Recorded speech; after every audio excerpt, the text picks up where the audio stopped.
Non, attendez, c'est pas fini. Ça serait trop court comme spectacle. Excusez, pardon, excusez, je crois qu'on a un petit souci d'électricité. Ça a sauté. Depuis la privatisation d'EDF, ça saute. Oui, ben va à la cave. Va à la cave. Oui, va à la cave et... Merde, attendez. Attendez, je vais mettre la molette à fond, côté plus. Comme ça, vous me verrez jusqu'au fond. C'est sensible comme molette. Oh, ça sent le cochon. Merde, c'est moi. Je vais remettre moins. Pardon pour le fond. Pardon. Oh, c'est chaud. Ah bah, voilà.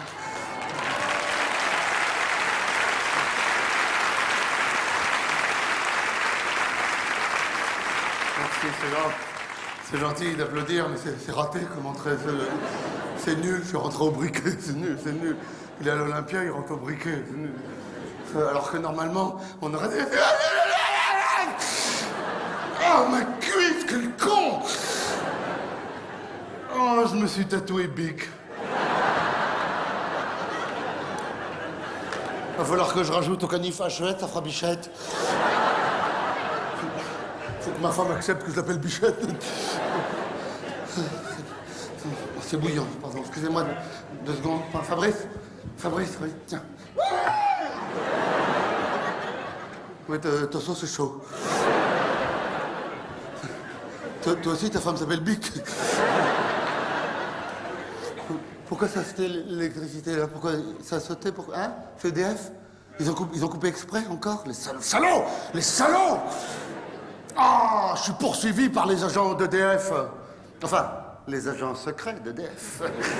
Ah bon, ils sont moyennement secrets parce qu'ils sont en bleu que d'EDF dans le dos, alors...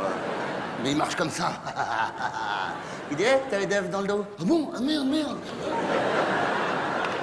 Mais ils sont énervés. Ils sont tendus à cause de la privatisation. Du coup, dès qu'on met trop fort, le compteur tourne trop vite, comme tout le quartier. C'est là que tu vois la différence qu'il y a entre la réalité et la publicité, hein? EDF, on vous doit plus que la lumière. Voilà du noir. Ils sont très tendus. Ils sont tendus. Parce que...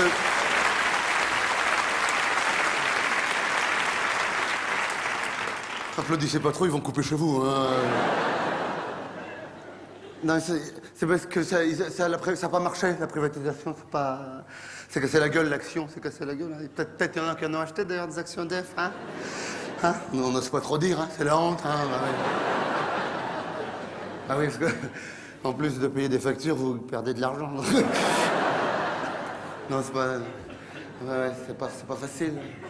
Hein, c'est pas facile. Alors, bah oui, surtout ceux qui ont acheté des actions, ils laissent allumer chez eux, hein, tout le temps, même la nuit. Ils dorment avec des trucs d'avion et tout, là. Pour essayer de faire remonter l'action. Mais ça marche pas. Ça marche. Alors là, ils essaient de vendre au coup par coup. Chez EDF, ils essaient de vendre les centrales nucléaires discrètement, comme maison de campagne. Mais c'est trop grand comme bâtiment. Pourtant, ils insistent, ils venaient visiter. Hein, au moins une visite, c'est au bord de l'eau. Non, mais c'est trop grand, comme elle a cheminé, c'est plus des feux de bois, des feux de forêt. Ça se vend pas, alors que ça marchait fort. EDF, c'était une des plus grosses entreprises françaises. Hein, mais, ça marchait à fond. Mais ils ont trop dépensé d'argent pour la pub. Justement, des pubs magnifiques, depuis 30 ans qu'on connaît tous, hein, magnifiques, des pubs géniales. Ils ont dépensé tout leur argent dans la pub alors qu'ils avaient le monopole de l'électricité. On était tous abonnés.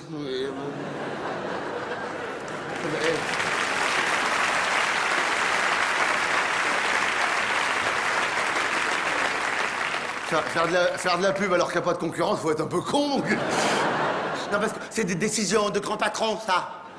C'est des grands patrons qui ont fait des grandes écoles, ils sont nommés par l'État. Hein, des grands patrons qui ont fait des grandes écoles pour faire des grandes conneries.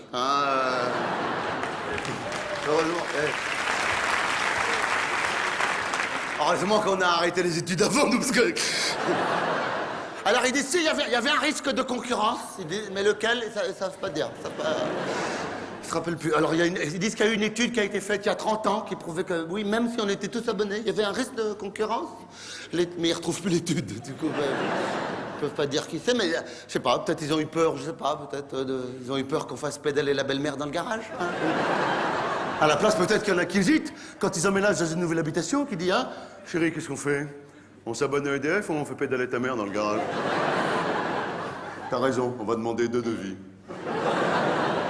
Et voilà, regarde ça, devine qui est le plus cher. Ça, c'est bien ta mère, hein? J'imagine à la direction d'EDF. Monsieur le Président, ça y est, 2 belles-mères qui pédalent. Non! Mettez les centrales à fond, sortez 50 patates pour nous mettre campagne de pub. C'est un peu comme si les impôts ils faisaient de la pub à la télé. C'est le même genre de conneries, tu sais. T'auras un spot de pub, ça, avec un inspecteur des impôts qui ferait « S'il vous plaît, payez vos impôts. » Ou alors le contrôle fiscal, un service 24 heures sur 24. C'est n'importe quoi. EDF, le monde c'est clair, mais pas pour eux. Ils sont en concurrence avec leurs conneries, ouais. Non, je déconne. Oh, ils sont trop forts, ces agents secrets. Mais c'est vrai, au lieu de dépenser tout cet argent pour rien, pour faire de la pub pour rien. Aujourd'hui, ils n'auraient pas été obligés de privatiser. Ils auraient pu augmenter les salaires, embaucher de nouveaux agents, hein, partager les bénéfices entre la base ouvrière et les... Oh, je deviens communiste. Vite, un aspirine et ça passe. Si demain je suis encore rouge, je prendrai des antibiotiques.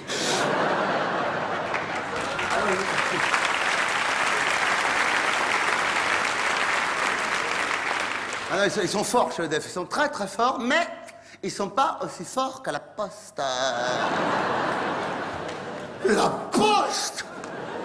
Mais Laurent, ils veulent privatiser, mais personne n'achètera, même pas eux! Mais la Poste, mais rien que la pub de la Poste. Bougez avec la Poste.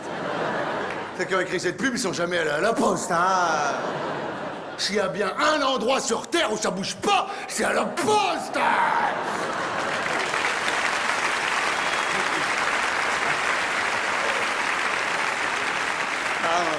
On va à la même. C'est vrai, il faut au minimum 2h30 pour faire peser, timbrer une lettre. Des fois, aller à la poste, ça prend la journée. Tu rentres chez toi le soir, t'es comme ça. Ta femme te dit, mais t'étais où? Hein? Ben, j'ai bougé. Jusqu'à la poste, une fois dedans, plus rien. Moi, je connais des gens, ça les angoisse tellement qu'ils portent leur courrier eux-mêmes. Tiens, c'est pour toi, tiens.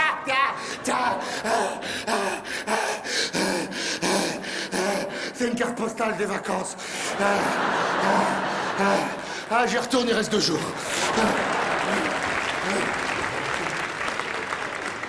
C'est un peu excessif, mais je les comprends. Parce que quand, à la Poste, c'est les spécialistes de la queue qui n'avance pas. C'est eux qui l'ont inventé, la queue qui n'avance pas, et après, ils ont été copiés par tous les services publics. Et il y a une explication à ça. C'est qu'à la Poste, quand on regarde bien, sur 10 guichets, il y en a 1,5 d'ouverts. Les autres, ils sont jamais ouverts. Jamais. C'est des guichets de secours. Sûrement, ou quand il y en a un qui fonde, hein, c'est sûrement... Ils l'ont construit comme ça, c'est pour en secours, c'est comme si nous, on avait 4 cuisines, 3 secours. Donc t'as le guichet qui est ouvert en plein, qui est là, avec la vitre, tout le guichet, voilà, avec la queue. Il y a toujours la queue à la Poste, hein. S'il n'y a pas la queue, c'est que c'est fermé. Donc la queue qui fait des serpentins, ça a remarqué, ça fait des... La queue de la Poste fait des petits serpentins. Enfin, ouais, ça arrive tout droit jusqu'à la sécu, ça fera un bordel de queue. Donc il y a la vitre et tout. Et quand vous avez de la chance d'être au guichet, de l'autre côté de la vitre, il y a le préposé de la Poste, comme ça, de l'autre côté, qui vous regarde à travers la vitre et qui fait...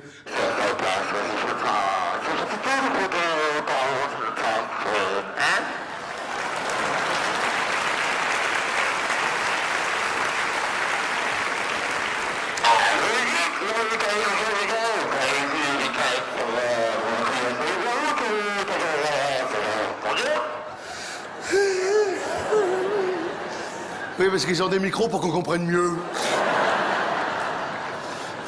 J'ai rien compris. Quelqu'un a compris? Quelqu'un a compris dans la queue, là? C'est français, c'est pas du français, c'est pas possible. C'est avec l'Europe, il y a un guichet en allemand, non? C'est ça, hein? On n'a rien compris, rien. Non, hein? On comprend rien! Hé, de l'autre côté, on comprend rien! Rien! On comprend rien! Ah, vas-y, se danse! Parle pas allemand! Rien.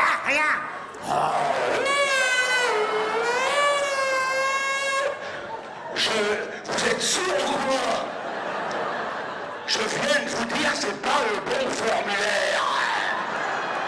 Le récépissé, là, c'est pas celui-là. Là, c'est pas ça, vous voulez quoi? Avec un accusé de réception ou sans accusé de réception? C'est avec ou sans accusé? En fait, l'accusé, c'est toi. Donc ça, c'est le guichet qui est ouvert en plein. Et juste à côté, il y a le demi-guichet. Ça, c'est une invention de la Poste, demi-guichet. Ils ont pas encore été copiés sur celui-là. Comment expliquer? En apparence, c'est le même, hein. Avec la queue en serpentin, tout pareil, tout le même. En apparence, le même. La seule différence, c'est qu'il s'occupe absolument pas de toi. Tu es de l'autre côté du guichet face à lui, mais il fait comme si tu n'existais pas. Il dit des phrases du genre... Hé Nicole, t'as vu mes nouvelles godasses? Elles sont belles, hein? C'est du daim synthétique. C'est bien limité, hein? On mettrait 2 cornes, on dirait un daim. Ah, au fait, ça y est, mes gamins, ils sont partis en vacances. Ouais, ils sont à la montagne, ouais. Non, on n'a pas de nouvelles, non. Non, pas de carte postale, ben, c'est un peu de notre faute. Parce que je... Attends. Vous voulez quoi? Oui, c'est ouvert, mais faut pas s'énerver comme ça. Oh, qu'est-ce qu'ils ont ce matin, là? Vous voulez quoi? Hein? Un colis postal? C'est pas le bon guichet. Et donc, je vais dire... Ah, quoi? Oui, c'est fermé, oui. Oui, le guichet colis postaux, il est fermé, parce que le préposé au colis postaux, il est pas là, il est en arrêt maladie depuis 5 ans. Oui, d'accord, je vais m'occuper de vous. Ouais, je suis dans un bon jour, allez. Vas-y, attention, quoi, c'est pas mon tourniquet. Non, c'est pas le tourniquet qui est trop petit, c'est votre colis postal qui est trop gros. Et bah, passez-le en 2 fois. Allez, si, on va le refaire derrière, on connaît bien. Allez, vite, dépêchez-vous. Ah, désolé, 12h32, on vient de fermer il y a 2 minutes.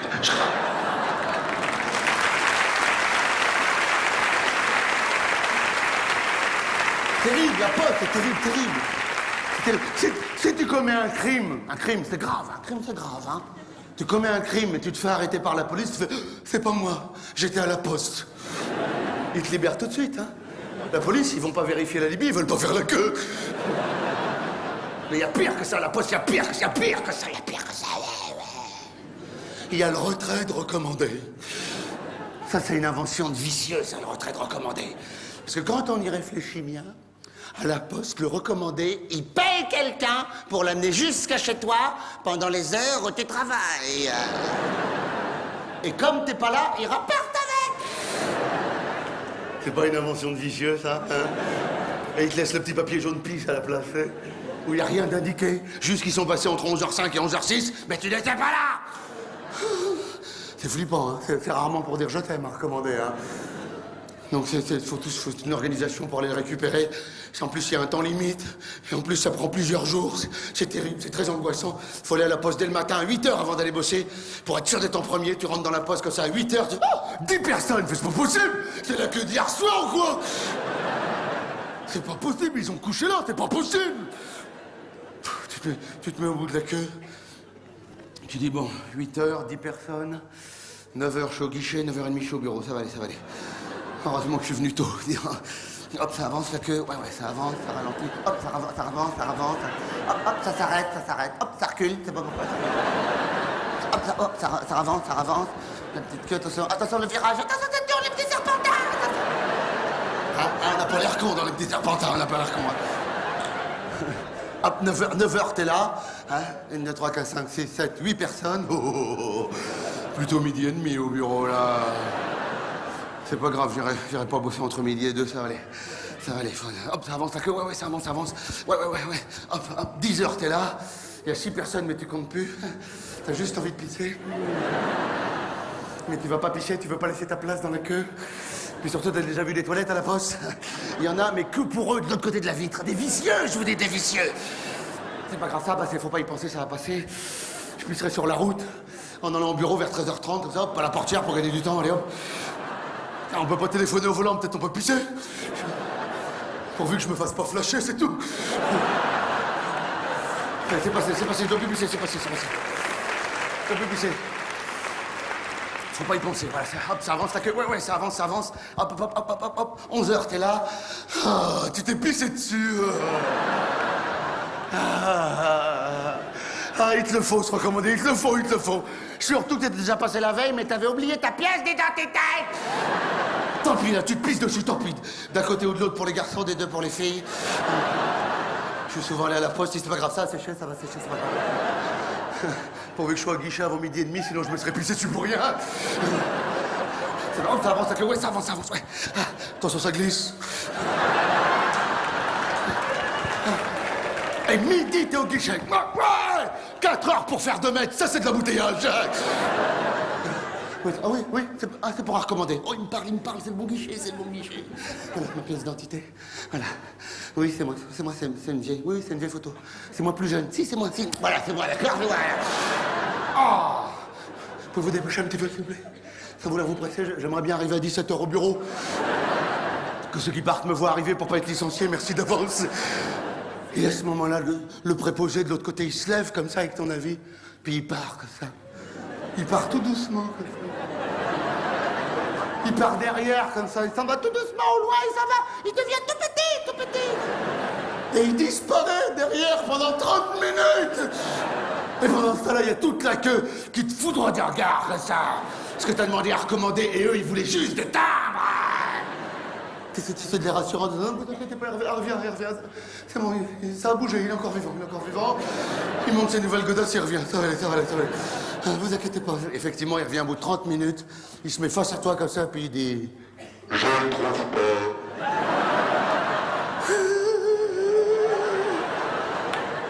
Comment ça, vous le trouvez pas? Mais si ça s'appelle à recommander, c'est qu'il est recommandé de pas le perdre, non? On perd rien à la poste. Soit il n'est pas arrivé, soit il est reparti.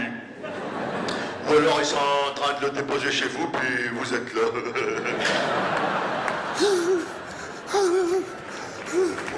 C'est bon.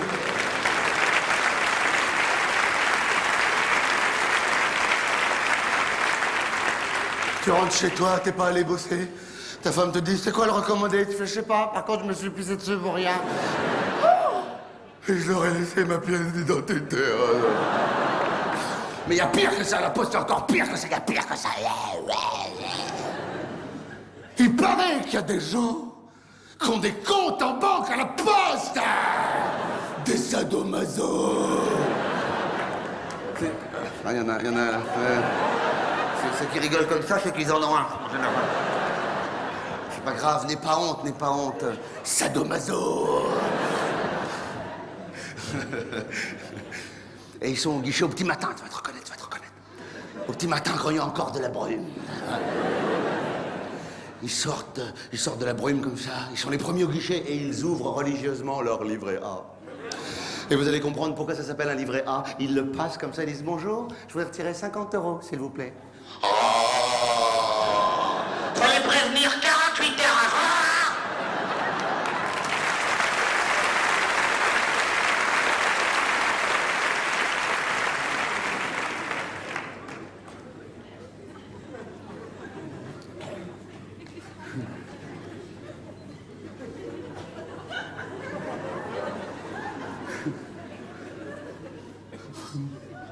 Depuis que je me suis fait installer Internet à ma maison, ben, je me sens plus du tout seul.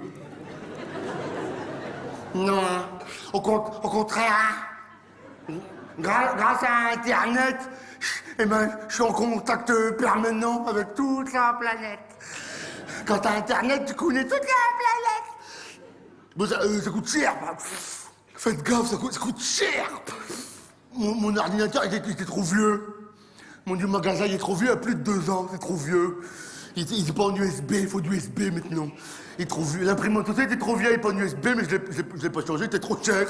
Il est branché quand même, imprime plus rien, fait des cocottes à papier. Mais bon, il aime bien. C'est extraordinaire Internet, surtout que maintenant ça marche sans fil, grâce à Bluetooth.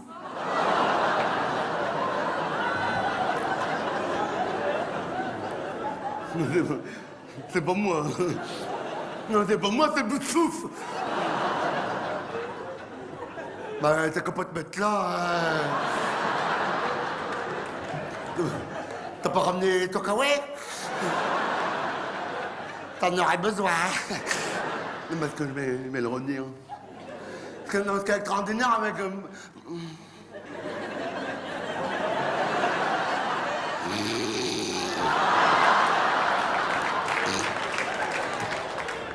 Avec mon souffle.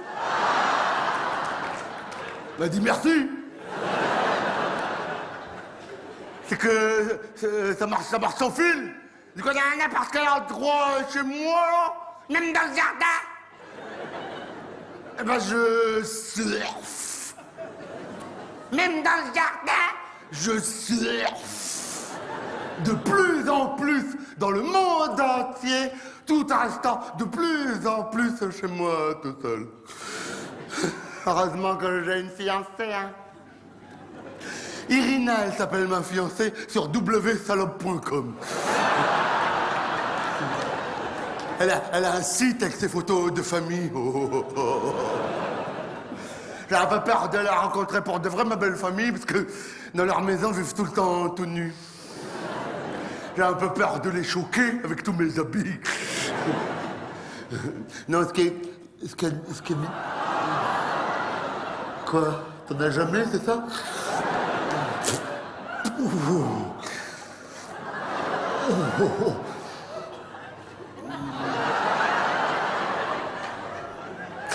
Je vais le mettre là. Je lèche séché, après je gratte et ça se voit plus. Tu vois, tu l'as déjà fait. Ce qui est extraordinaire, c'est que depuis hier, j'ai le haut débit. Au début, le vendeur, quand il m'en a parlé, je l'ai tapé, je crois qu'il me traitait de haut débile. En fait, non, au débit, c'est Internet, mais encore plus vite. Regarde.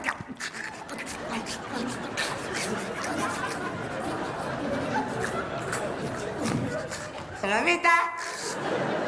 Mon débit va vite comme ça. Et moi, juste, je bouge comme ça.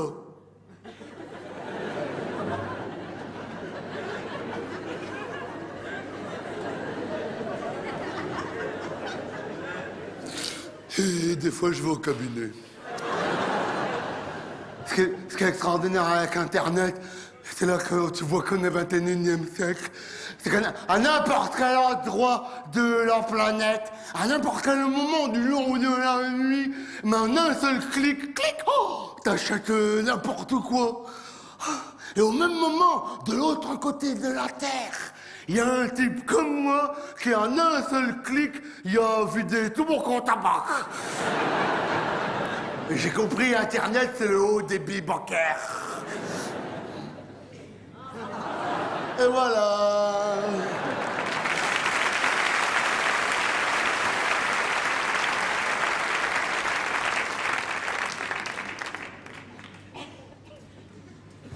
Merci, Merci, Pardon. Voilà, pardon, excusez-moi. Voilà, c'est bon. C'est pour toute la zone. Hein. J'aimerais maintenant faire une parenthèse, en fait, une petite parenthèse pour vous expliquer comment j'écris mes sketchs. En fait, il n'y a pas de secret, j'ai aucun mérite. Il m'arrive des choses dans la vie. Je les écris, je les apprends, je vous les raconte et vous rigolez. Ah ouais, comme ça? Je vous promets que c'est vrai, je vais vous le prouver. Parce qu'il vient de m'arriver une histoire de dingue, il y a quelques mois. C'est une histoire vraie. Je vais vous la raconter telle que ça s'est passé. Je vous jure, je n'invente rien. Voilà. J'ai une voiture de vedette. Hein, une Mercedes limousine.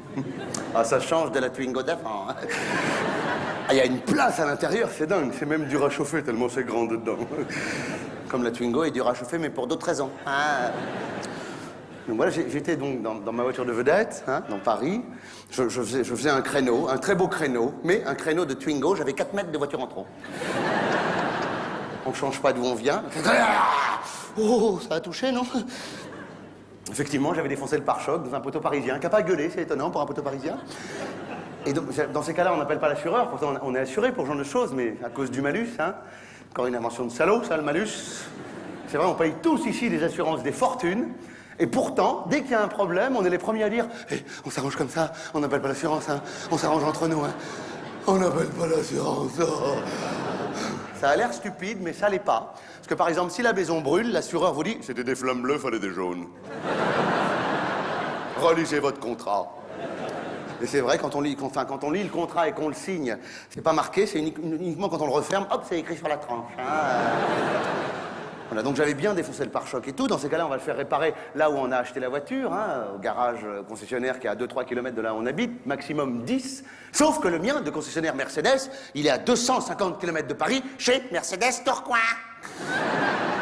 Et c'est là que ça se gâte, parce que déjà, pour faire une vidange, je fais 250 km aller, 250 retour. J'arrive à Paris, je fais 500 km tout juste, pas je retourne faire notre vidange. Et là, j'appelle pour dire que j'ai eu un problème avec la voiture, toute une organisation pour remonter dans le Nord, ça. Alors, heureusement, comme je suis connu, ils me prennent tout de suite au téléphone. Hein. Bon, je suis vedette, je suis traité différemment, c'est normal. Hein. Il fait alors, on fait le comique avec la voiture. Vous voyez, c'est différent. Et donc, je remonte dans le Nord. Hein, je pars à 10h, j'arrive à 19h, ça roulait moyen. J'arrive à Tourcoing, hein, je me garde devant chez Mercedes. Mercedes? Oui, parce que le M est tombé. À Tourcoing, le gros M de l'aventure, il est tombé. Ouais, et au lieu de le remettre, eh ben, il l'enlève de toutes les voitures. Ouais, même les neuves, hein, même les neuves. Hein. Dès qu'il y a une voiture neuve qui arrive d'Allemagne, comme ça, ils vont derrière, allez, ils font sauter le M. Il dit, et voilà, Mercedes, c'est le bon garage. D'ailleurs, je leur ai posé la question, je leur ai dit, mais c'est pas plus simple de remettre le M sur l'aventure? Et ils m'ont répondu textuellement, On trouve plus l'escabeau. on est très très loin de l'ambiance germanique, hein, chez Mercedes Tourcoing. Donc voilà, j'étais garé devant, il y a le concessionnaire qui me voit, il vient comme ça, il fait, alors le comique, comment que ça va? Oh, va Dieu, là, dedans, elle pare-choc, là, il y a plus choqué que paré, hein. Pas mal celle-là, faut pas me la piquer, hein, sinon faut payer des droits d'auteur. Hein. Voilà, c'est fait, je lui enverrai un chèque, hein, dès demain. Hein. Donc il regarde, il me dit, ouais, je crois qu'on peut réparer pour demain, ouais, je crois que... Enfin, faut quand même que je demande au chef d'atelier, j'espère qu'il est encore là, Bibi. 19h, Bibi! T'es là, Bibi? Si t'es là, viens là, il paraît quelqu'un, viens ici, moustachu, là, viens là! Mercedes Tourcoing! Et Bibi, il avait fini sa journée. Hein, et il était au volant de sa voiture, comme ça. Il s'arrête à notre niveau, chef d'atelier Mercedes, il descend de sa voiture, puis il fait... Je vous jure que c'est vrai. Et vous avez de la chance que je suis encore là. Parce qu'on a fêté le départ d'un collègue et il voulait plus partir. Qu'est-ce qu'il y a? Ça m'a fait peur, hein, quand il a fait... Surtout qu'il était rouge picombière, hein. Ah, dans le Nord-Pas-de-Calais, quand on est rouge picombière, c'est qu'il y en a plus dedans que dehors, hein. Donc il fait... on dirait le comique, là. Oh, comment il s'appelle? L'autre, là... Ah, c'est lui? C'est le Rose là-dedans. Oh, Standard, viens faire un bisou, viens ici, viens. Moi. Fais un orthographe pour les gamins. Et dans le... Ça fait 19 degrés. Oh. Et j'ai eu confirmation. Oh, picombière. Ah, rien qu'en respirant, j'en ai bu 4 d'un coup. Je suis monté à 1,8 g, je pouvais plus conduire. Il y avait le concessionnaire qui disait, Bibi, arrête d'emmerder la vedette, là. Fous-lui la paix, jette plutôt un œil au pare-choc pour voir si tu peux réparer pour demain. Bon, allez. Ah ouais, ça fait plaisir, j'adore. Alors, ah ouais, oh, va Dieu, ouais. Ah ouais, parce que quand il se plie, ça appuie, il faut l'estomac. Du coup, il y a du retour de picombière. Ouais, ça, j'ai pas pu l'inventer, il faut l'avoir vécu, on est d'accord, hein. Donc il fait... Il y a rien à ton pare-choc, là. Le concessionnaire dit, non, Bibi, ça c'est la tienne de voiture.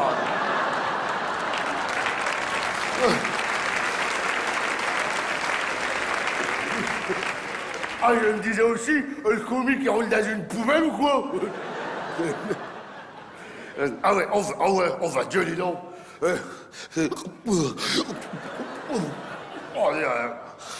Oh, je vais regarder à l'ancienne. Ouais, je crois que c'est bon pour demain, ouais. Bon, ce qu'il y a...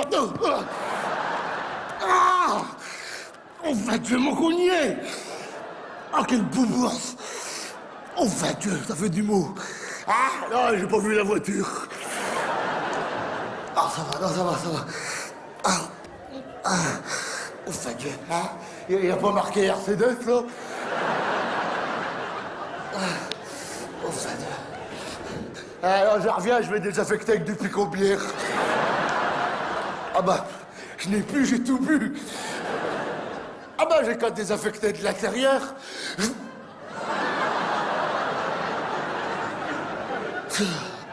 Voilà. C'est bon, hein? Ouais, pour demain, je crois que ça va. Bon, en tout cas, j'ai pas bien vu en dessous, là.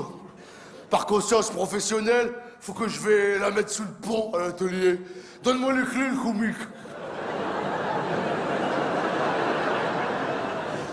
Je les ai perdus. J'ai hésité un moment, hein, puis je me suis dit, bon, il a l'habitude, hein, du pont, pas que du bicombière. Hein, bon. Je lui donne mes clés, il me dit, Il y en a par 2 minutes, elle le temps de la mettre sur le pont. Et puis ça... Je suis fatigué, hein. il démarre, il part avec ma voiture de vedette. Là, j'ai regretté la Twingo. Hein. Il y a le concessionnaire qui me dit, venez, on va faire les papiers. Je dis, ouais, attendez, ça vous dérange pas qu'on aille voir l'atelier Mercedes? J'en ai jamais vu de près, ça m'intéresse. Il accepte, et sur le chemin, de loin, au lieu d'entendre blum, blum, blum, blum, on entend blum. 2 secondes de blanc, et j'ai compris que c'était grave, parce que le concessionnaire a fait « Oh, va de Dieu, merde !» Puis il s'est mis à courir comme ça, comme un dératé, avec sa cravate Mercedes qui faisait comme ça, tu sais. Oui, parce que dans les moments de détresse, on s'attache toujours à un petit détail insignifiant. Et ben moi, c'est sa cravate Mercedes qui faisait comme ça.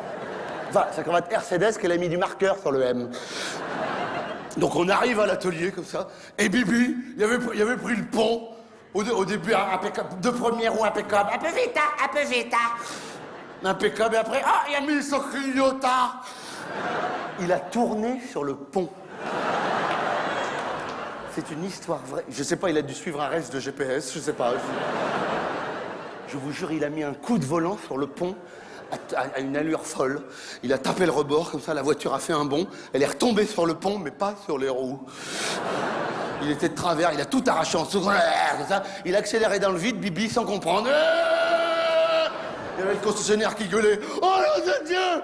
Bibi, arrête tout là! Arrête tout! Mais qu'est-ce que t'as fait à la voiture, à Monsieur Boom? On est parfois très seuls. Et Bibi, il descend de ma voiture, il fait... Il se met derrière, comme ça. Il ferme un œil. Et il dit... C'est pas moi. C'est le pont qui a bougé. Il était tellement bourré, le chef d'atelier Mercedes, qu'il est allé jusqu'à attraper ma voiture et faire Allez, venez m'aider. À 3, on va la remettre. C'est ça qui disait arrête Bibi, même à 3 ça pèse 2 tonnes là. Arrête, tire pas comme ça, tu vas te désaffecter tout le corps d'un coup, arrête-toi. Oh pardon monsieur Boom, pardon. Choisissez n'importe laquelle. On vous la prête en attendant. Parce qu'elle sera pas prête pour demain. Alors vu comment il l'a mis sur le pont, la bébé... Ah bah faut compter 2-3 semaines. Et encore, je sais pas comment on va faire pour la descendre. Non bah, pour être sûr, fais ça. Ah, peut-être en la poussant. Ah, si jamais elle tombe de l'autre côté. Comptez 2-3 ans pour être sûr. Et donc, ils m'en ont prêté une Mercedes toute neuve que j'ai là. Et avant de la rendre, je vais aller la mettre dans le mur. Je vais la plier et je vais dire, oh, C'est pas moi, c'est votre mur qui a bougé.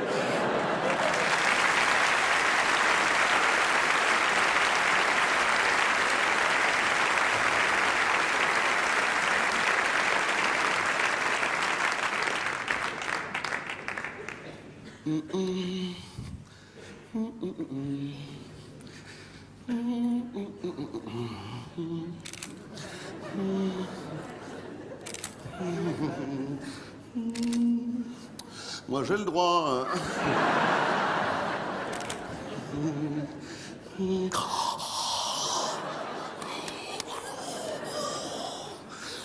Pour le dictionnaire médical.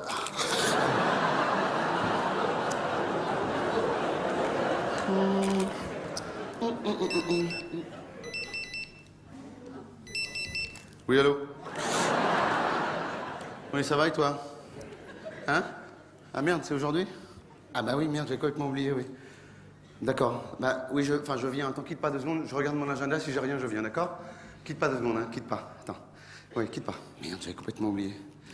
Ah oui. Ah oui, non. Non, c'est bon, je peux passer. Oui, c'est bon, j'ai rien. D'accord, j'arrive. Oui, je me prépare et j'arrive. Oui, je me dépêche. Oui, je fais vite. Oui, je me prépare vite et j'arrive. Mais laisse-moi le temps de me préparer quand même. Oui, en me dépêchant, d'accord. Oui, bah raccroche, comme ça je peux me dépêcher, hein. Voilà, à tout de suite. Merde, j'avais complètement oublié.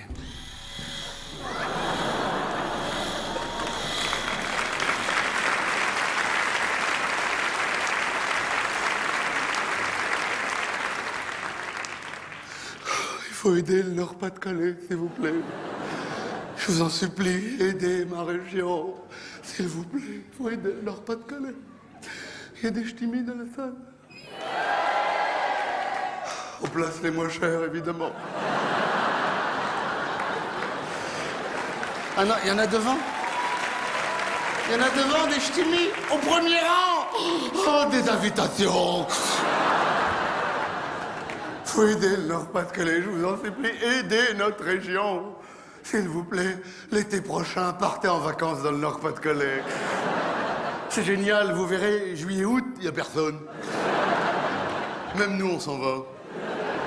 Mais c'est extraordinaire, les vacances dans le Nord-Pas-de-Calais. Moi, quand j'étais petit, mes parents, ils avaient un budget tellement élevé pour tout l'été qu'on partait en vacances dans le jardin. Quand on a eu un jardin, sinon avant, on campait dans le salon, on était en vacances chez l'habitant, chez nous, quoi. Mais on a découvert la région l'été. C'est extraordinaire. Juillet, août, dans le Nord-Pas-de-Calais, on peut faire plein de trucs. On peut faire...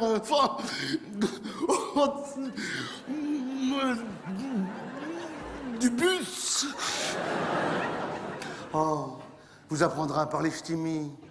Ouais, parlerait comme chaud. Ouais, il charoti. Ouais, mais ça va comme chaud. Ah, il charoti, bah ça va, il parle comme chaud, tu sais. Vous parlez comme chaud, puis nous, on marche comme ça aussi, tu sais, dans le Nord. On marche comme ça, parce qu'on n'a rien, mais on est fiers quand même. Mais c'est une langue magnifique, le ch'timi. Par exemple, en ch'timi, on ne dit pas « Pardonnez-moi, je n'ai pas bien saisi le sens de votre question ». On dit « Ah !» Hein,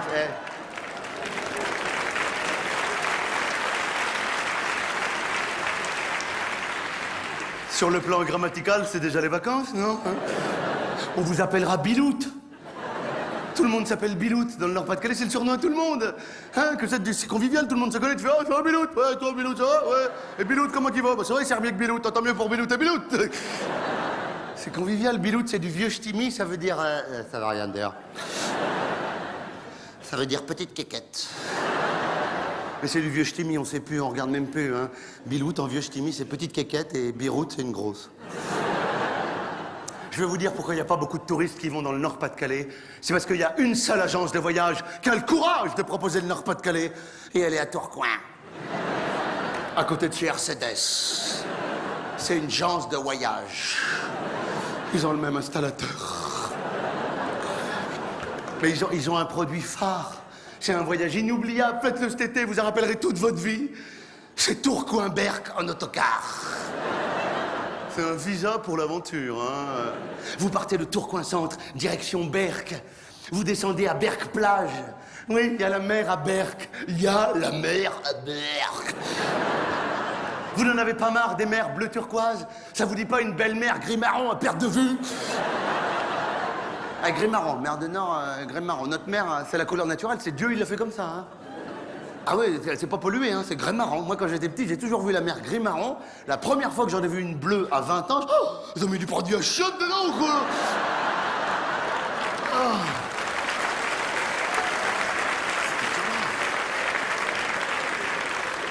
Ah non, non, je veux pas me baigner, il y a du canard WC, ouais. Je veux pas partir avec la chasse d'eau. Mais oui, c'est plus naturel, gris-marron comme couleur. Hein, c'est bio. Et alors ce qui est génial, c'est que cet été, vous allez voir, vous allez descendre comme ça, juillet-août, sur la plage de Berck. La plage pour vous tout seul. Personne à moins de 500 mètres. C'est génial, du coup, pas de problème de place. Vous posez la serviette où vous voulez. Allez hop, face au soleil.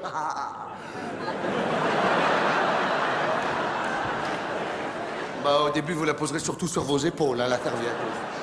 Ça caille un petit peu à Berck, hein, faut pas se le cacher. Juillet-août, dans le Nord, on appelle ça l'hiver indien. Quand on rentre de Berck le soir, qu'on est rouge, c'est pas le soleil, c'est le froid. Donc après, vous allongez la serviette dans le sable chaud, hein, vous allongez dans le... Et vous faites des jeux. Quand j'étais petit, on faisait des jeux avec mes frangins, on cherchait à trouver le soleil. Et d'où qu'il est, le soleil, et d'où qu'il est? Et quand il apparaissait, on le reconnaissait pas, on l'avait jamais vu. Il dit, c'est pas ça le soleil, hein? Non, c'est un avion en plein phare, ça, non? Après, le plus courageux d'entre vous, cet été, va faire, allez, qu'est-ce qui vient se baigner avec moi? Allez. Ah, je vois pas pourquoi je demande, il n'y a plus personne. C'est génial qu'il n'y ait personne, du coup. Ah, tu sais, pas besoin de mettre la serviette autour pour changer le maillot, enfin mettre le slip ou quoi. Allez hop, bilou à l'air, et vas-y, allez. Ah, pardon, biroute à l'air, et vas-y, allez. Donc après, tu vas te baigner comme ça, alors, faut pas plonger tout de suite, hein. Parce qu'elle est un petit peu fraîche. Déjà, pour éviter l'hydrocution, faut arrêter de bouffer 2 mois avant. Et après, faut se mouiller le torse et la nuque pour s'habituer à la température de l'eau. Ça te fait...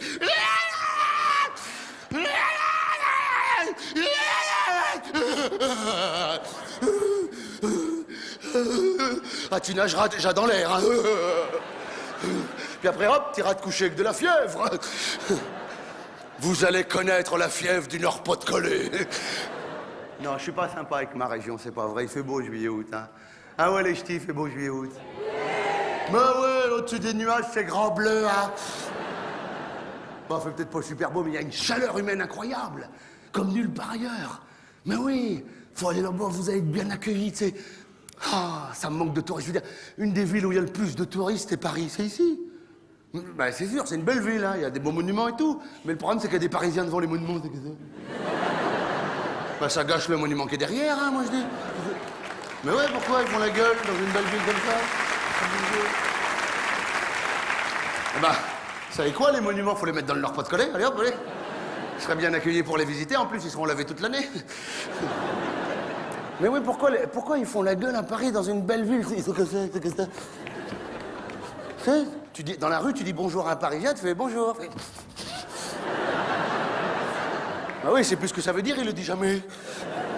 Moi, ça m'a choqué. C'est terrible, la première fois que je suis arrivé à Paris. Tu sais, j'ai pris le métro. Hein, je descends dans le métro, comme ça, je rentre dans la rame de métro, toute la rame. Mais tout le monde, hein, dans le métro, tout le monde. Je dis, c'est pour un enterrement, c'est ça, hein? C'est un gars de la RATP qui est mort. On va l'enterrer en métro. C'est la première fois que j'allais à un enterrement où tout le monde était déjà sous terre. Avec des têtes de mort.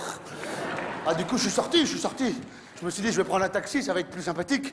Un taxi parisien, plus cher, mais plus sympathique. Je rentre dans le taxi, comme ça. Le taxi se retourne. Vous allez où? Où vous voulez. Pardon, je voulais pas déranger. Pardon. Hein, allez-y, roulez. Si je reconnais quelque chose, je descendrai. Ça va aller. Vous inquiétez pas. Vous voyez, je m'assieds pas, je reste accroupi, comme ça je déforme pas le siège, hein, d'accord? Vous arrêtez pas, je sauterai en route, je ferai un roulé-boulé, hein. Ça va aller. Ils sont nerveux, c'est comme les commerçants parisiens, pareil, ils sont tendus. Tu rentres dans un magasin parisien, fais, hey, faut pas toucher là! On touche avec les yeux! Oui. Oh, c'est pas facile. Moi, en 10 ans de vie à Paris, j'ai jamais vu un commerçant parisien sourire, jamais. On n'est même pas sûr que ça ait des dents. Mais ce qu'il y a de plus terrible à Paris, c'est en voiture. En voiture dans Paris. Tu roules comme ça, t'es normal, 50, 60, comme ça, et ça fait... Il y a une course ou quoi? Faut rouler comme un dingue. Dans Paris, faut rouler comme un dingue. Faut passer que ça, foutre des lignes comme ça, tu passes comme ça, tu te faufiles et tout. Là, tu t'entasses que ça, et quand ça passe pas, ça passe quand même. Faut rouler comme un dingue. À Paris, les moniteurs d'auto-école, ils ont des casques et des chronos. Allez, appuie, fonce, connard!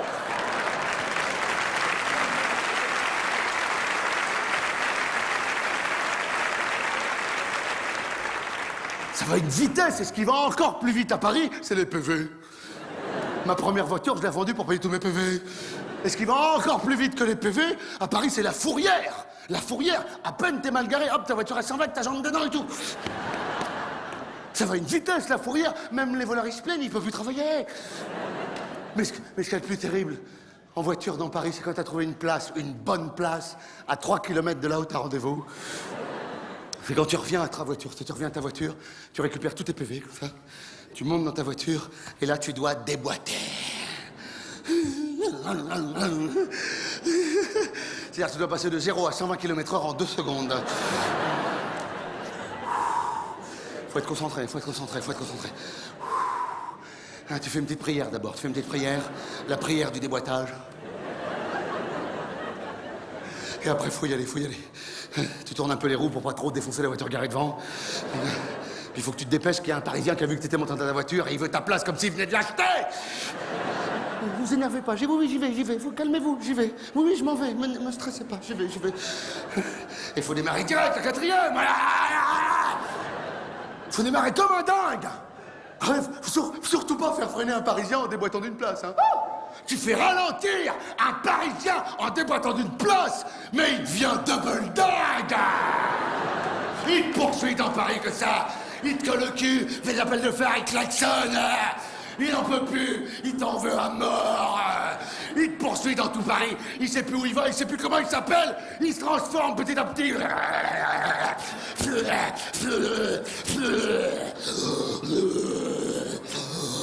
Et au premier feu rouge, il s'arrête derrière toi. Il descend de sa voiture. Et il shoot dans ta portière.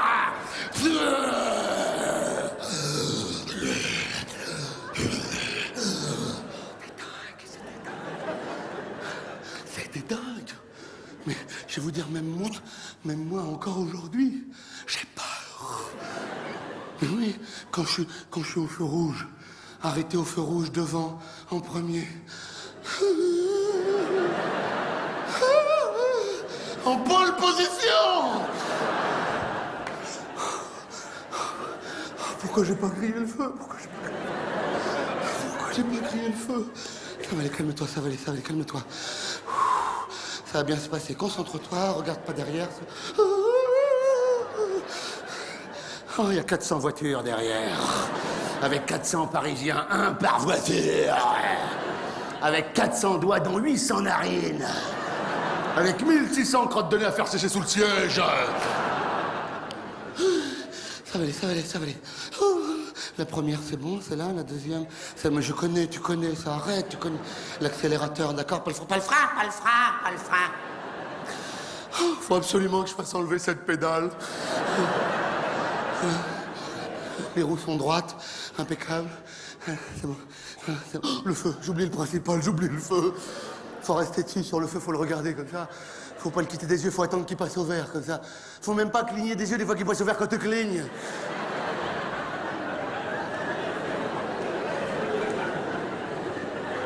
Me parle pas, Bilout. Me parle pas, j'attends qu'il passe au vert, me parle pas. Fermez-moi un peu de collier plutôt, t'as dit. Merci. Dis-moi, le petit bonhomme en diode, là, il est quelle couleur? Je t'ai expliqué, le bonhomme en diode, là. Vert, il va devenir rouge, c'est un premier signe. Et quand le feu devient vert, faut démarrer tout de suite, comme un double dingue, voilà.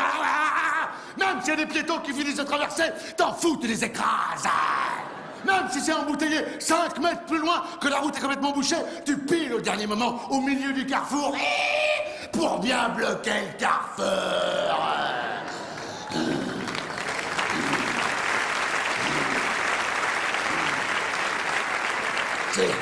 Tu te colles pare-choc contre pare-choc. Et quand il y a un Parisien qui arrive dans l'autre sens qui s'énerve, tu dis quoi? Qu'est-ce que t'as, toi, enculé? Pardon, non, tu... Bah oui, la vitre est fermée. Alors, en revanche, quand vous serez cet été à Berck, au feu rouge, en vacances, vert, orange, rouge, vert,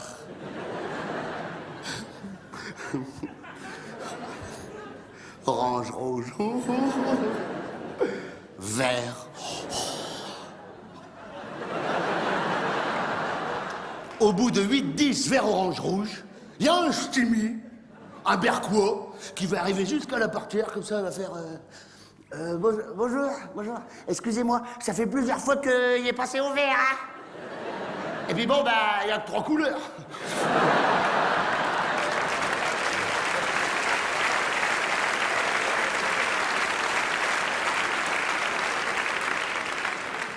Peut-être le prochain coup, on peut y aller? Non, c'est parce que je suis juste derrière, c'est pour ça.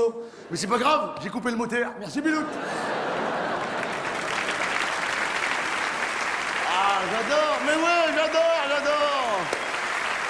Ah, j'adore. Oh, j'adore. Oh là, vraiment, je suis sûr, on va tous se retrouver cet été sur la plage de Berck, en pull vert et en moufle. Mais c'est vrai, il y a une chaleur humaine incroyable dans le Nord-Pas-de-Calais. D'ailleurs, il y a un proverbe ch'timi qui est vrai et qui dit, quand il y a un étranger qui vient vivre un peu dans le Nord-Pas-de-Calais, il pleure 2 fois. Quand il arrive et quand il repart.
Ne quittez pas, nous recherchons votre correspondant, nous allons donner suite à votre appel.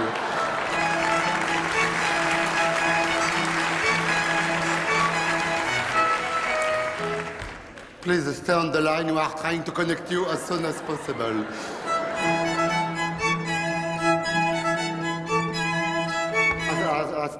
Aspetta, un'ultima. Telefonarci. Dopo.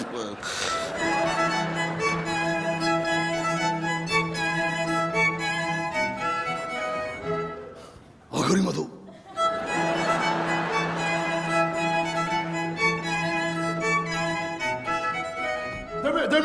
Deux minutes. Oh, on est en train de cacher celui qui veut baver, Béloute.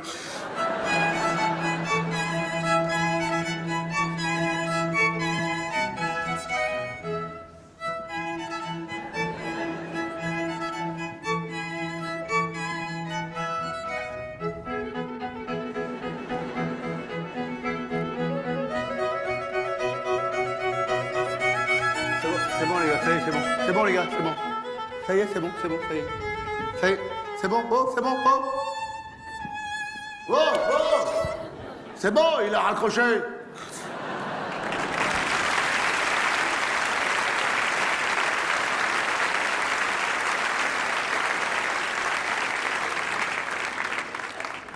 J'aimerais maintenant vous poser une question dont malheureusement je connais la réponse.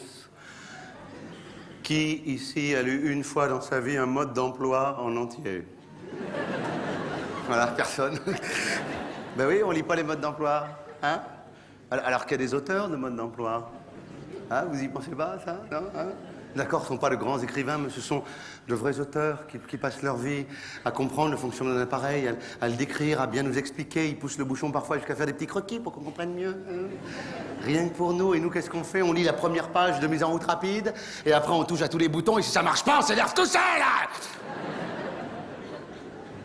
C'est lamentable. On est lamentable, car on bafoue le travail d'un auteur. Et un de ces grands auteurs est là ce soir, je l'ai invité, mesdames, messieurs, c'est Francis Brioul. Venez, Francis. le plus grand auteur de mode d'emploi, Francis Brioul.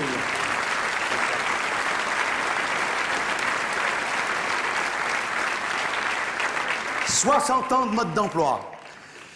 Monsieur Brioul, votre lettre m'a bouleversé, je ne l'ai pas lue en entier. Oh merde. Non, c'était trop émouvant, car Monsieur Brioul est à 2 doigts du suicide, car il est édité dans le monde entier depuis 60 ans. Il n'a jamais été lu en entier une seule fois, jamais, jamais.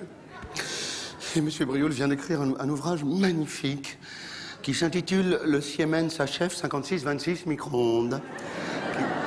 Ne riez pas, il est là, Arrêtez, il est là, ne riez pas. Arrêtez.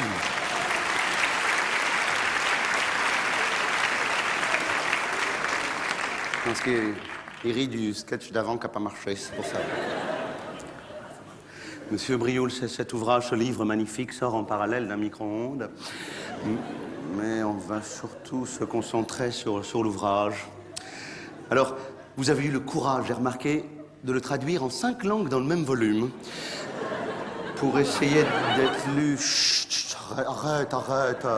Sors, tu sors. Pardonnez-moi, c'est des gens de la Poste.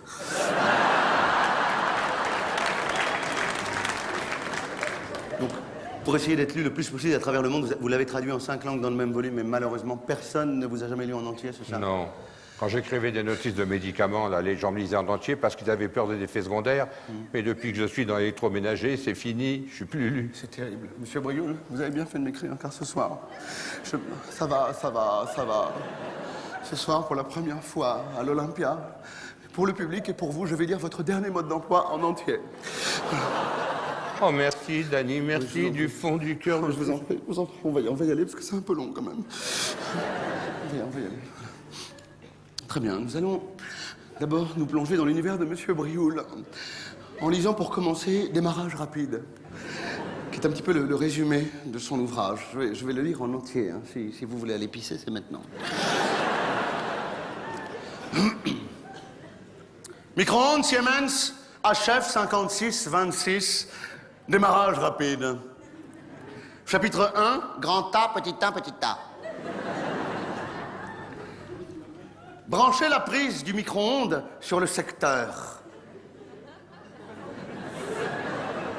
Chapitre 2. Il est court, le chapitre 1. Ah, mais c'est bien, c'est fort, c'est concis, on est tout de suite dedans. Pouf, chapitre 2, c'est... Ah, bravo, c'est magnifique, magnifique. Bel ouvrage. Chapitre 2. Grand B, petit 2, petit A, petit B. Mettre les aliments à réchauffer à l'intérieur du micro-ondes. Ah. C'est vrai que moi, je les aurais mis dehors. Hein. Chapitre 3. Grand D, petit A, petit B, petit 2, grand C, petit C. Pour mettre en route le micro-ondes, appuyez sur la touche Start. Chapitre 9.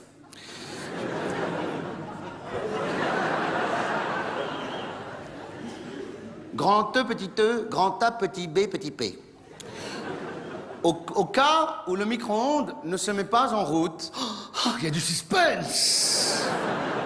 Au cas où le micro-ondes ne se met pas en route, vérifiez que la prise est bien branchée.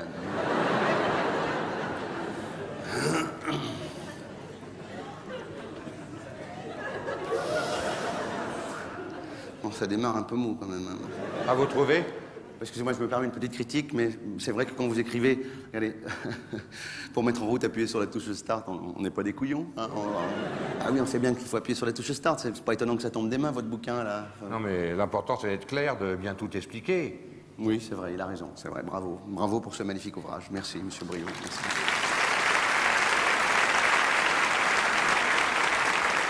Ah bon? Vous lisez pas jusqu'au bout? Non, parce qu'il faut pas dévoiler la fin, après il n'y a plus de suspense. On parle même pas de mes dessins. Oui, c'est vrai que Monsieur Brioul dessine aussi. D'ailleurs, un diptyque a retenu mon attention, c'est une cuisse de poulet, avant et après réchauffage.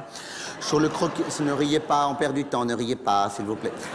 Sur le croquis A, c'est la cuisse de poulet, et sur le croquis B, c'est la même cuisse de poulet, mais avec des petits traits ondulés au-dessus de la cuisse. Oui, c'est pour exprimer la chaleur du réchauffage. C'est bien fait, non? Oui, moi je dirais que le poulet pue. Enfin bon. Voilà. Merci. Au revoir, monsieur Briot, merci beaucoup. Avant que je parte, vous pourriez pas lire un peu page 159, chapitre 12, multifonction, décongelé. Non, désolé, on n'a plus le temps. Allez, s'il vous plaît, merci. Oh, allez-y, s'il vous plaît, je viens de Vesoul. Oui, bon, on a tous des frais, moi je viens de Torquay.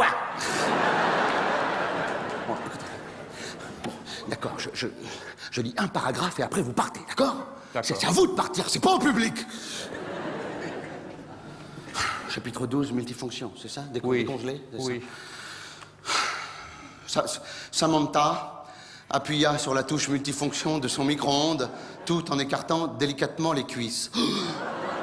Mais qu'est-ce que c'est que ça?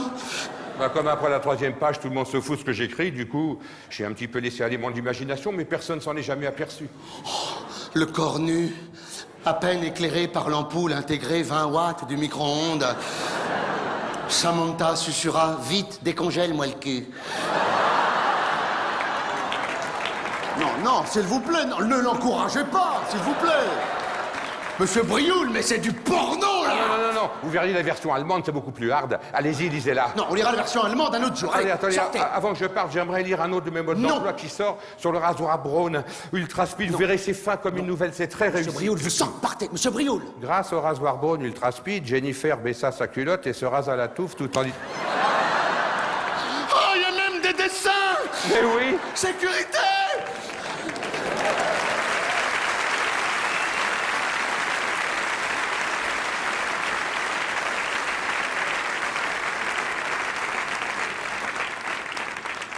Je viens de me faire attaquer dans Paris le soir en descendant promener mon chien. J'ai un labrador qui s'appelle Bouddha.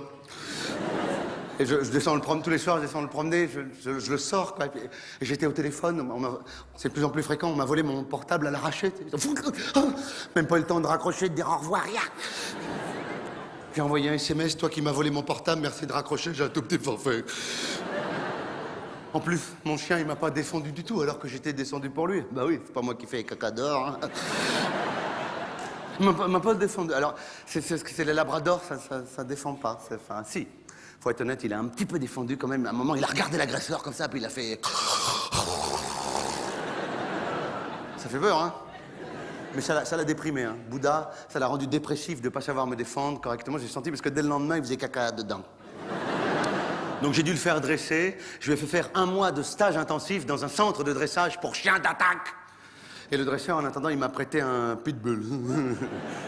C'est plus petit, mais... C'est nerveux, tes gars, avec une gueule, une expression. On dirait un Parisien en volant. Ah oui, ça fait peur, avec une mâchoire énorme, avec des dents, trop, 232 dents, c'est trop. C'est que des yeux injectés de sang. Même lui, le pitbull, quand il croise son regard dans un miroir... Ah, quand tu te promènes avec un pitbull, personne t'emmerde, hein. Même toi, t'emmerdes pas le pitbull, hein. Tu sais, avec un gros collier en cuir comme ça, avec une grosse muselière, qu'il faut lui mettre obligatoire. La muselière pour le pitbull, dehors, c'est obligatoire, hein. De toute façon, moi, je lui laissais même dedans, alors... Ah ouais. Du coup, quand c'était l'heure de la bouffe, je lui donnais sa gamelle avec une paille et démerde-toi. Hein. C'est comme les laisses, hein. C'est des laisses en cuir, comme ça, spéciales, avec marqué en rouge, tension, au-delà de cette limite, il bouffe ta main. Ah oui, c'est pas les laisses des autres chiens qu'on connaît, là, t'es... Clic. Non, reviens. Zzzz. Attention le poteau, tu vas faire un nœud, c'est de l'autre côté du poteau. Zzzz. Ah, tu mets une laisse comme ça, un pitbull... T'es monté trop petit, hein. Ah, attention, monsieur, attention, mon pitbull a cassé sa laisse, attention. Oui, courez, c'est mieux, courez. Hein? Non, je le rappelle pas, moi aussi j'ai peur. Ah merde, il revient. C'est nerveux, le pitbull, c'est nerveux. Du coup, pour le détendre, faut jouer à la baballe avec lui. Tous les 15 jours, à peu près. Tu sens parce qu'il te regarde avec la paupière qui tremble comme ça. Vite, une baballe, vite, hein. Mais il faut jouer à la baballe, mais plus dehors, hein, parce que dehors c'est interdit maintenant de jouer à la baballe avec le pitbull, parce que c'est une race, il ramène pas que des balles, il ramène des gens aussi. Donc il faut descendre à la cave, tu descends à la cave avec ton pitbull, tu fermes la clé comme ça, t'enlèves la muselière, tu prends la baballe, comme ça, tu fais, allez, on joue à la baballe, on se détend un petit peu, la baballe, allez, Adolphe, la baballe, allez, va chercher la baballe, allez, va chercher la baballe. Oui d'accord, excuse-moi, j'y vais voir ton stylo. Oh, j'ai lancé trop loin, j'ai senti ça t'a énervé. Comment qu'on fait, capi de baballe, maintenant, hein? Ah, on s'est bien détendu, on a mangé la babane, ça détend. Allez, on remet la muselière. Allez, T'as tort, ça te va super bien. Hein. allez, attention, si tu la mets pas, c'est moi qui la mets. Allez, Oui, voilà, d'accord, voilà. Je vais vous faire un aveu. Il me faisait tellement flipper, ce pitbull, que quand je le sortais le soir, c'est moi qui pissais. Ah, quand je l'ai rendu, j'étais soulagé, tu sais. Eh ben, le dresseur, il m'a rendu mon labrador un tueur. En un mois, Bouddha, il me l'a transformé. Bouddhator. Ah, j'étais content. Je suis tout de suite allé le tester dans le quartier pourri de Paris. Je suis allé direct dans le 16e. Il n'y a plus que là que tu te fais attaquer pour de vrai. J'étais avec mon labrador, ça au bout de 10 minutes. Un voleur avec un couteau fait ton portefeuille, gros connard. C'est à toi, Boudator, c'est à toi. Et oui, je vais vous le donner. Vous voulez bien répéter la phrase? Il a pas entendu, mon chien. Hein? En fait, il avait la truffaillure. Heureusement, il fallait dire attaque. Il m'avait dit le dresseur et ça m'est revenu juste à temps. Boudator, attaque! Et là, tout de suite, hop, il se met derrière mes jambes, comme ça, et il me pousse avec ses pattes.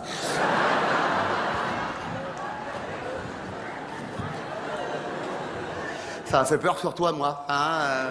J'ai rappelé le dresseur, je lui ai dit ce qui se passait quand on disait attaque. Il me répond, je l'avais dressé, il me dit c'est pas moi, c'est les labradors, c'est des chiens de sous-défense. Mais c'est pas vrai, un labrador ça peut défendre, ça peut même attaquer, mais c'est pas automatique, c'est manuel. Il faut saisir les babines à la main.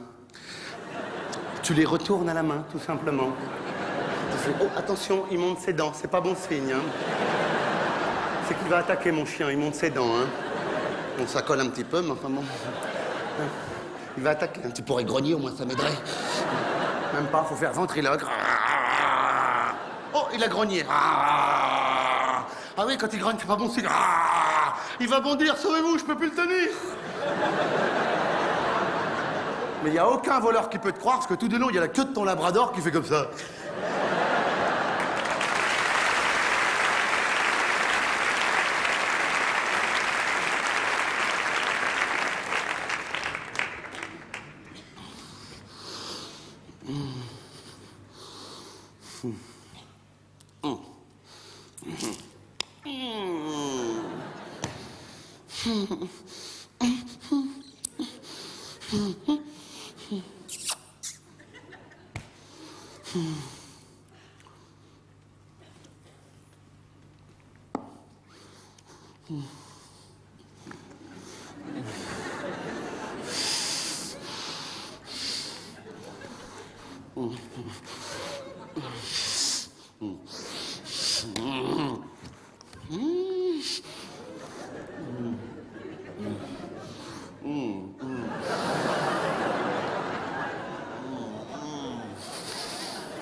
Merci, hein, c'est gentil.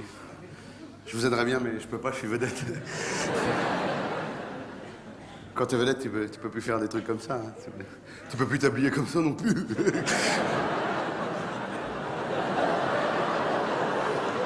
c'est parce que, non, c'est pour les faire rire. C'est pour la bonne cause. Parce qu'on vit plus vieux quand on rigole, et du coup, grâce à toi, ils vont vivre plus vieux. Par contre, toi, tu vas pas faire long feu.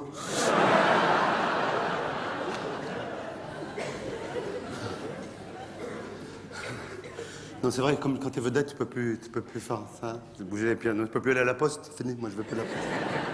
J'ai plus le droit. Il y a un règlement de vedette. Un règlement de vedette et tout. Avec, ça, c'est une carte de vedette que j'ai reçue avec ma photo dédicacée par moi et tout.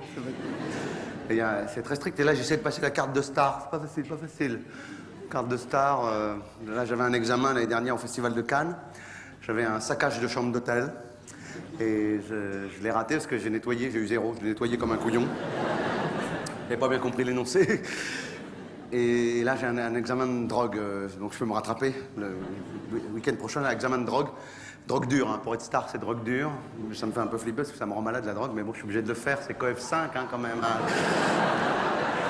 Enfin, je parle de carte de star alors que j'ai failli perdre ma carte de vedette. C'est une connerie, hein. Nous, on travaille pas le lundi, c'est notre jour de congé. On fait rien comme tout le monde, hein. On est vedette. Et donc, je fais rire personne le lundi, moi. Je travaille pour pas le droit de faire rire, d'ailleurs. C'est un jour de congé. Et je me promène dans la rue tranquille, il y a un gars, il me voit, il me fait « Oh, Bobby Boom !» Il y a un petit peu moins de B, mais c'est ça, c'est ça. Ah, me dit, j'aime bien, tu me fais rigoler avec tes oreilles décollées de tête de con, là. J'aime bien. Un compliment, c'est gentil. Il dit, vas-y, fais-moi rigoler, j'ai envie de rigoler, vas-y, fais-moi rigoler, vas-y. Ah, excusez-moi, j'ai pas le droit de vous faire rire, c'est mon jour de congé, je peux pas, pardon. Je fais rire personne en congé, même en vacances, je ne souris pas, surtout à Berck. Il me dit, ah, c'est moins sympa qu'à la télé. Je dis, bon, allez, je vous raconte une blague vite fait. Bon, la première qui me passe par l'esprit, c'est Toto qui se baigne en mer du Nord, il rentre dans l'eau avec une biroute, il sort avec une biloute, on sait pas pourquoi. Bon. Il rigole comme une baleine. Et il s'arrête net de rire, il me sort sa carte d'inspecteur du travail. C'était une inspection du travail, j'avais fait rire un inspecteur de travail un jour de congé. On m'a retiré 4 points sur ma carte de vedette pour travail en noir. Oh, je m'en fous. Vous savez quoi? Ils peuvent me l'enlever, je m'en fous. De toute façon, il me restera toujours ma carte vitale. Oh, tu rigoles, mais attention, comme je suis hypocondriaque, ma carte vitale, elle est plus verte, elle est gold.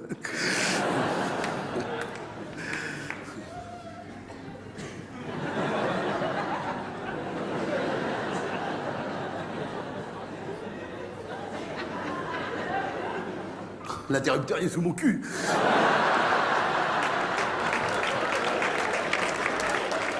Encore un coup d'EDF. Donc je voudrais vous chanter une chanson au piano, apparemment. Voilà. J'ai un ami belge. Je veux pas me moquer des Belges, hein, surtout qu'il est flamand. C'est un gars formidable. Voilà, j'étais à l'école avec lui. Il s'appelle Jan avec un seul L. Hein. Essayez de vous rappeler de son nom. Il gagne à être connu, c'est quelqu'un de formidable. Il écrit des chansons de jazz magnifiques et ça marche pas du tout. Ben oui, il est flamand. J'essaie de l'aider, de le faire connaître. Voilà, je voudrais vous chanter sa chanson la plus connue et la plus belle aussi, qui s'intitule Ur. Ur, en flamand, qui veut dire... j'en sais rien, c'est du flamand.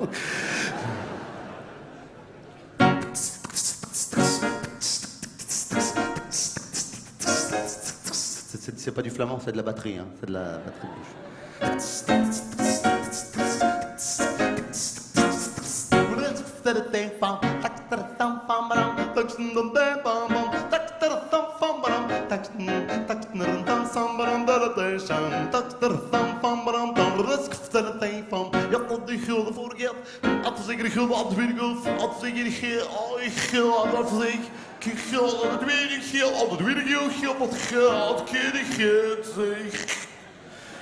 Ah bah oui, c'est du flamand, hein. Vlek op de gulden surfen, de kleur zijn gulden en gulden en de komt van vrienden en gewoon. Vlek op de gulden voor elkaar, als de gulden sleden kleur ik ga. Kleur nu een keer terug, laat de kop. Et encore, c'est une chanson d'amour. Hein. Vlek op de gulden voor elkaar, als we elkaar ondergeven, gewoon wat ik heb van voor ik weet. Stil weet uur, uur, uur. Ça, c'était le refrain.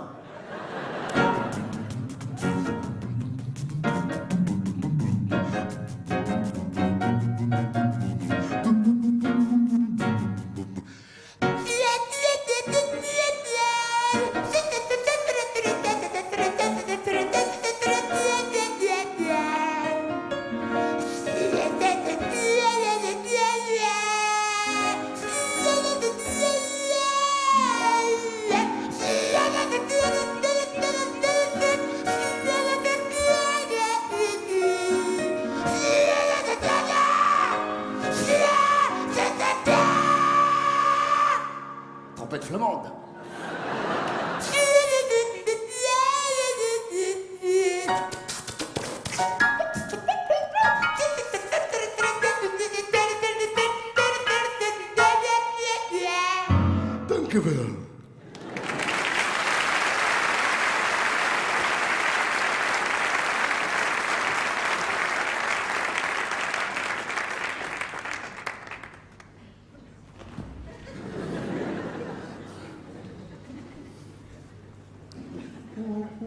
Attendez, je refais encore un petit peu de piano.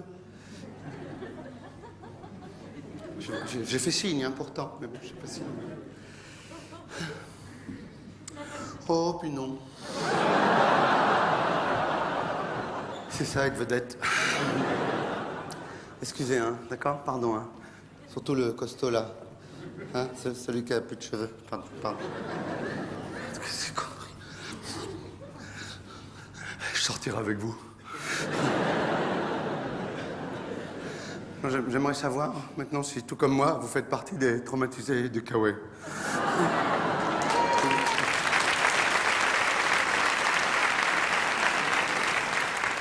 Ou aussi votre mère, elle vous a forcé à porter un Kawaii quand vous étiez petit. L'horrible Kawaii en matière chiffonnée, rouge, orange, bleu, vert, marron, jaune, blair. Blair, c'est une couleur entre bleu et vert. C'est Twingo qui l'a inventé. L'horrible Kawaii en matière chiffonnée avec la capuche, rien que le nom, capuche. La capuche du Kawaii que quand tu la mets, que même si t'as bac plus 10, t'as l'air d'un bonnet, tu sais.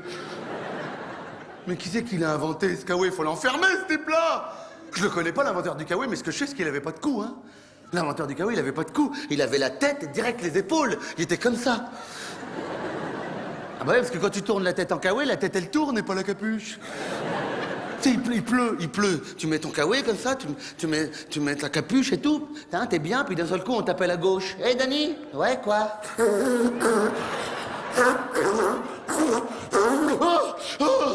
Non, c'était tout noir.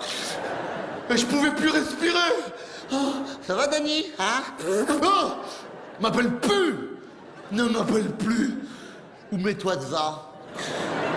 On peut pas tourner la tête en Kawaii. Je vous dis, l'inventeur, il avait pas de cou. Je le vois. L'inventeur du Kawaii, la première fois qu'il a dû essayer le premier prototype, tu sais, celui qui allait faire des millions de traumatisés à travers le monde. Le tout premier Kawaii. Il l'essaye comme ça, il met les morceaux de Kawaii, il met la capuche comme ça, puis il fait... C'est bon, les gars, hein? Hein? On peut fabriquer, hein? Il n'y a pas de problème majeur, hein? Et toute sa famille, ouais, c'est bon, on peut y aller, c'est bon. Il l'a jamais mis, son Kawaii. Il l'a fait fabriquer sans le mettre, sans l'essayer avant de le faire fabriquer. Parce que le Kawaii, on peut pas le mettre, ça se passe par la tête. C'est par là que tu peux le mettre, c'est une galère. Tu sais, tu déplies ton Kawaii, tu le passes par la tête, comme ça, hop, il s'arrête là, le Kawaii, tu sais. T'es dans le noir. Et dans le noir, tu dois trouver les trous des bras en haut, comme ça. Et en même temps, faudrait tirer pour le descendre jusqu'à la taille, mais tu peux pas, t'as les bras en haut qui cherchent les trous. Quand j'étais petit, j'ai tellement vu de gens coincés dans leur Kawaii, j'étais sûr que c'est comme ça que ça se portait. Le bruit, là, c'est la matière plastique qui rentre dans ta bouche quand tu essaies de respirer. Au bout d'un moment, le cerveau a plus d'oxygène. Tu sais même plus que t'es en train de mettre ta Kawaii. Tu régresses.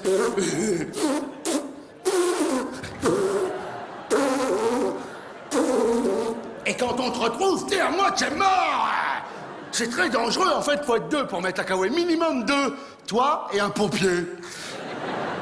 Tu passes le Kawaii comme ça, tu commences à étouffer. Il faut que le pompier tire un grand coup pour te libérer par derrière. Comme ça. Ah, merci. Ah, enlève-le, j'ai trop chaud, enlève-le. Ouais, parce que t'as chaud à mort dans un Kawaii, tu sues à mort. C'est le principe du Kawaii. C'est imperméable, mais à l'intérieur, t'es tout trempé. Ah, il en a fait des générations entières de traumatisés du Kawaii, l'inventeur du Kawaii.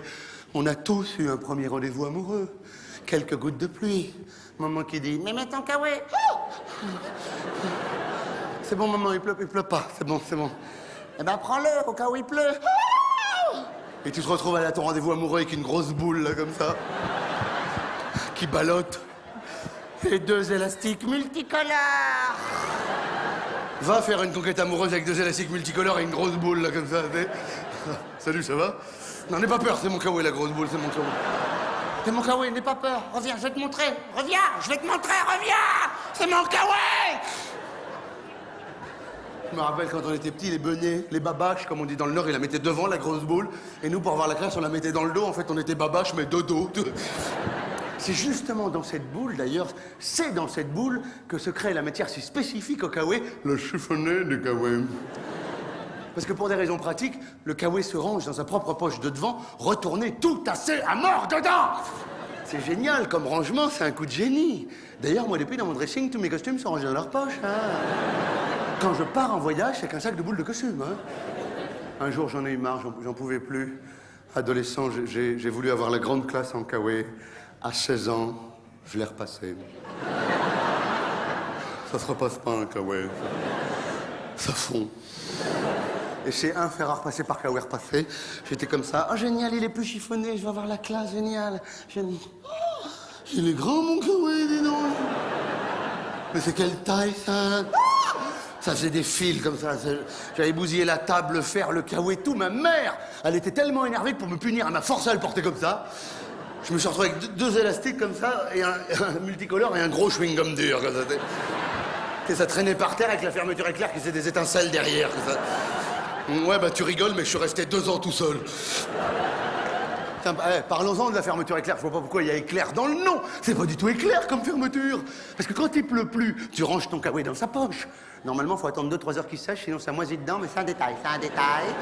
Donc tu le ranges comme ça. C'est tellement comprimé que la fermeture éclair, elle trempe toute seule. Elle trempe toute seule tellement c'est tassé dedans. Elle est comme ça, Et toi, faudrait que t'amènes le petit bitonio kawaii du haut jusqu'en bas, mais tu peux pas. T'es là, tu galères. T'en arrives à espérer qu'il repleuve pour le remettre, ton kawaii, tellement t'en chies. Allez, ferme-toi. Tu viens, Dani? Attends, je ferme mon kawaii.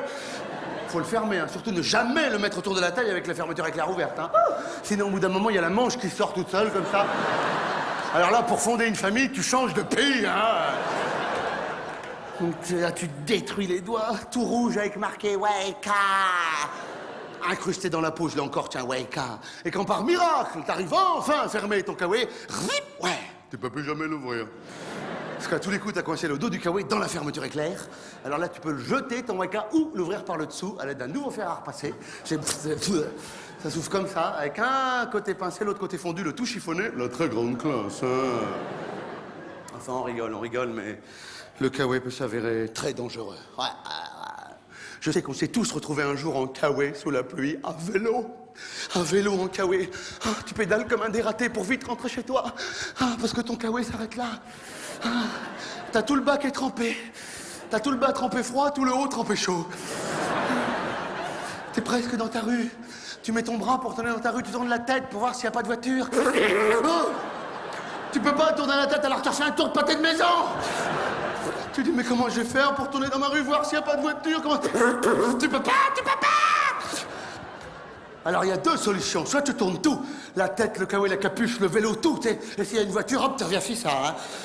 Et tu refais les tours, ce qu'il n'y a plus de voiture, mais c'est un peu dangereux comme technique. Il y en a beaucoup qui ne sont pas rentrés chez eux tout de suite. Sinon, il y a une autre technique que je préconise, c'est qu'avant de monter sur ton vélo, tu serres les cordons de ta capuche, mais à mort. Il y a la capuche qui se ferme comme ça. Alors là, regardez bien ces techniques. Quand tu tournes la tête, le nez chauffe le bord de la capuche. Et grâce au nez, la capuche, elle tourne. Mais attention, ne vous réjouissez pas trop vite. Parce qu'il faut pas que le nez saute le crampe. Parce que là, tu te retrouves dans le noir en train d'étouffer. T'essaies de choper le cordon comme un parachutiste qui sent que le sol va pas tarder. T'entends juste les voitures qui freinent pour essayer de t'éviter. T'espères juste pas croiser Bibi en Mercedes. Et quand par miracle, t'arrives à arrêter ton vélo et à sortir de ta capuche, c'est toujours là que tu tombes sur la personne dont t'es fou amoureux. Ah, t'étais là? Non, bah, je fais une petite promenade en kawaii. Ça va, toi? Tu veux pas m'aider? J'arrive pas à ouvrir ma capuche. Je trouve plus le nœud du cordon, je crois qu'il est dans ma bouche. Attends, les faire. Reviens, je t'aime! Je t'aime.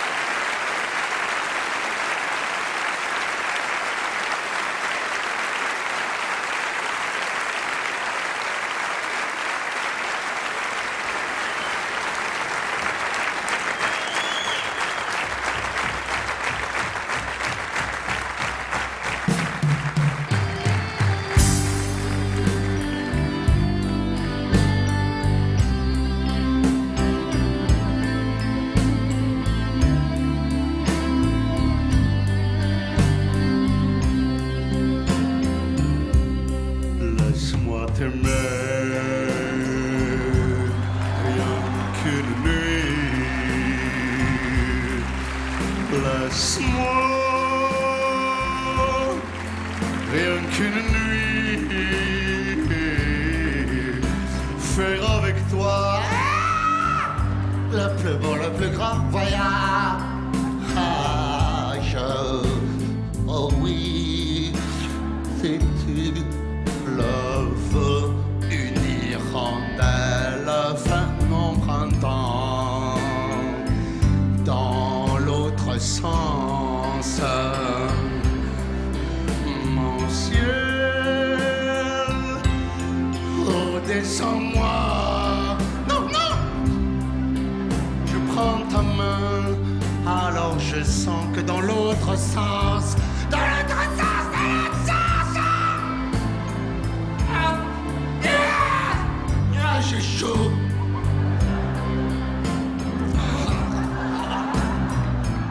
La feuille qui grandit a besoin de lumière. Et le poisson meurt quand il a trop chaud. Oh, oh, oh. Aussi vrai que nos corps s'en est de la poussière. Toi tu es mon soleil et mon eau vive. Laisse-moi t'aimer rien qu'une nuit. Laisse-moi rien qu'une nuit faire avec toi le plus... Oh putain! Attends,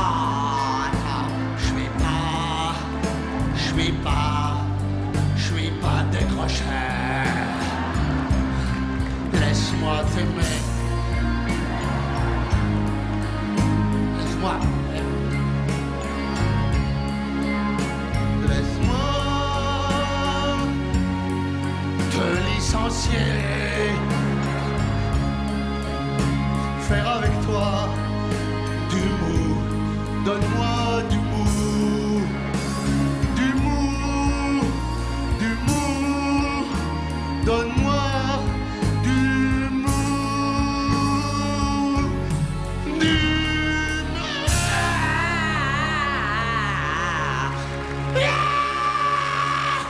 mou.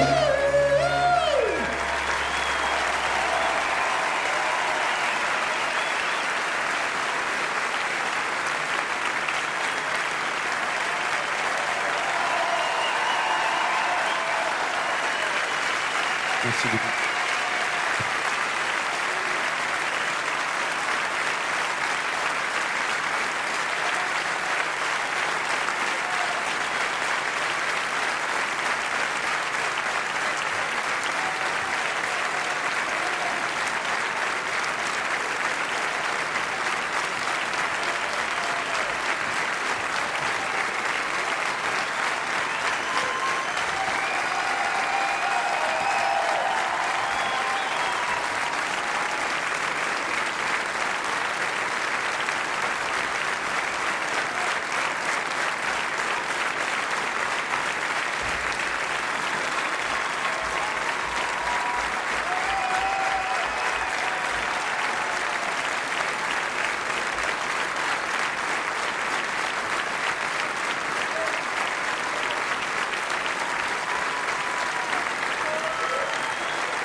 Merci beaucoup.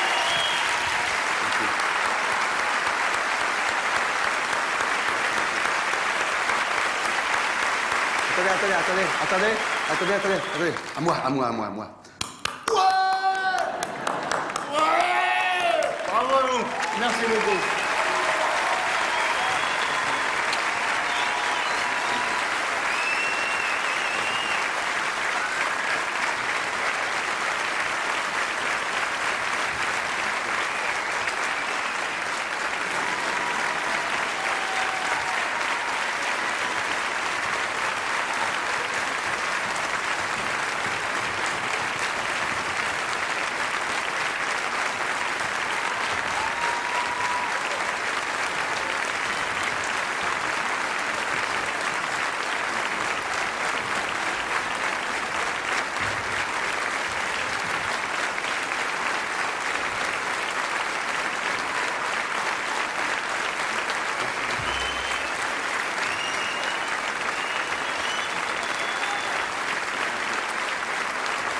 Merci à vous. Merci beaucoup. Tout ça berce cet été. Merci pour ces moments merveilleux. Merci mille fois. Merci beaucoup. Merci beaucoup.